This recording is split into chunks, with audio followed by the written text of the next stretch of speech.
Hello friends, welcome to film and history. आज हम आपको भारत भूषण के जीवन परिचय बताने जा रहे हैं, तो चलिए शुरुआत करते हैं। हिंदी सिनेमा में बेहतरीन अभिनेताओं में से एक भारत भूषण एक ऐसे कलाकार थे जो अपने शिल्प से पूरी तरह से प्रभावित थे। वह 1950 के दशक के रोमांटिक दिल की धड़कन थे, जिनके अच्छे लुक्स और आकर्षण ने उन्हें महिलाओं का दीवाना बना दिया। 1950 के दशक में राज कपूर, देवानंद और दिलीप कुमार जैसे बड़े व्यक्तित्वों का शासन था, लेकिन फिर भी भूषण खुद के लिए एक जगह बनाने में सक्षम थे। उनके शांत राजसी आचरण के साथ उनके अच्छे रूप और दुखद चरित्रों को निभाने की प्रवृत्ति ने उनके पूरे व्यक्तित्व को योगदान दिया।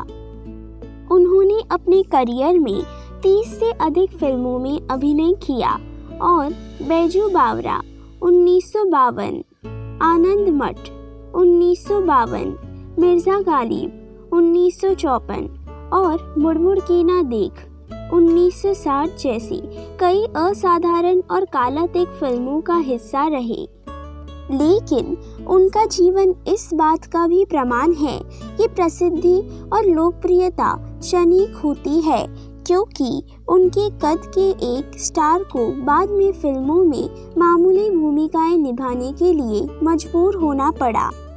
भारत भूषण का जन्म 1920 में मेरठ, उत्तर प्रदेश में हुआ था। उनके पिता एक वकील थे और भारत भूषण से भी यही पेशा अपनाने की उम्मीद थी। हालांकि अलीगढ़ से अपनी पढ़ाई पूरी करने के बाद भारत भूषण अभिनेता बनने के लिए बॉम्बे आ गए। 1941 में उन्होंने चित्रकला के साथ अपनी शुरुआत की। यहाँ 1952 में मीना कुमारी के साथ बैजू बावरा की पहली व्यावसायिक सफलता से पहले भूषण के 10 साल के लंबे संघर्ष की शुरुआत थी। फिल्म ने उन्हें अपने सबसे सफल पेशेवर दशक में पहुंचा दिया, जिसके दौरान उन्होंने श्री चैतन्य महाप्रभु 1954 जैसी हिट फिल्मों में अभिनय किया, जिसके लिए उन्होंने 1955 में फिल्म फेयर पुरस्कार जीता, और बरसात की रात 1960 जिसके लिए उन्हें सबसे ज्यादा पहचाना जाता है। वह अपनी फिल्मों में दुर्भाग्यशाली कवियों और संगीतकारों की भूमिका निभाने के लिए प्रसिद्ध थे। बैजू बावरा और बरसात की रात उनमें से सबसे लोकप्रिय है। बैजू बावरा भूषण के लिए एक सफल फिल्म थी। उन्होंने एक संगीतकार की भूमिका निभाई, जिसने अपने पिता की मृत्यु का बदला लेने के लिए तानसेन को एक संगीतमय द्वंद्वी युद्ध के लिए चुनौती दी। स्क्रॉल के अनुसार अपने सेल्यूलाइट अवतार में उन्होंने अपने संगीत की ललक के साथ संगमरमर को पिछलाया और मीना कुमारी के साथ भैरवी में तू गंगा की मौज के साथ रोमांस किया। भारत भूषण इस फिल्म के साथ अपनी ताकत दिखाने में सक्षम थे। स्क्रीन पर एक चरित्र के दर्द को सफलतापूर्वक अनुवाद करने की उनकी क्षमता। बैजू बावरा के बहुचर्चित गीत ओ दुनिया के रखवाले भूषण के अभिनय कौशल का एक आदर्श उदाहरण है।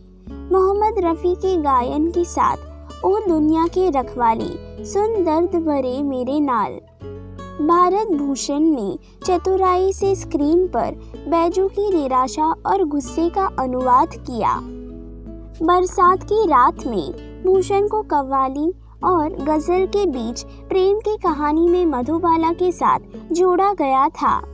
उन्होंने फिल्म का सह-लेखन भी किया। यह इस फिल्म में है कि भूषण का स्वाभाविक आकर्षण एक रोमांटिक लीड की भूमिका निभाने के प्रति अपनापन प्रदर्शित करता है।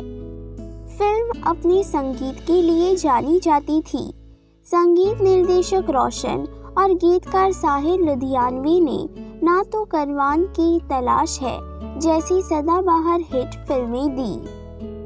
यह फिल्म भारत भूषण के लिए भी खास थी क्योंकि वह अपनी दूसरी पत्नी रत्ना से सेट पर मिले थे। भारत भूषण की बेटी अपराजिता भी एक अभिनेत्री थी। उन्होंने 1986 के लोकप्रिय टीवी शो रामायण में रावण की पत्नी मंदोदरी की भूमिका निभाने के लिए जानी जाती है। भारत भूषण ने अपने समय की कई महत्वपूर्ण अभिनेत्रियों के साथ काम किया। गीता बाली, सुहाग रात, निरूपा रॉय, औरत तेरी यही कहानी, नरगिस, सागर और मधुबाला, फागुन। वह फिल्म घूंघट 1960 में एक कलाकारों की टुकड़ी का भी हिस्सा थे जिसमें बीना राय, प्रदीप कुमार और आशा पारेख थे।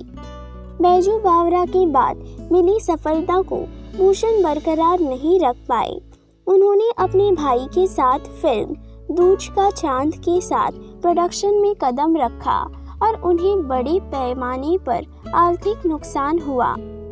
अपने करियर के चरम पर भूषण हिंदी फिल्म उद्योग के साथ अमीर अभिनेताओं में से एक थे, लेकिन जल्द ही वे दिवालिया हो गए।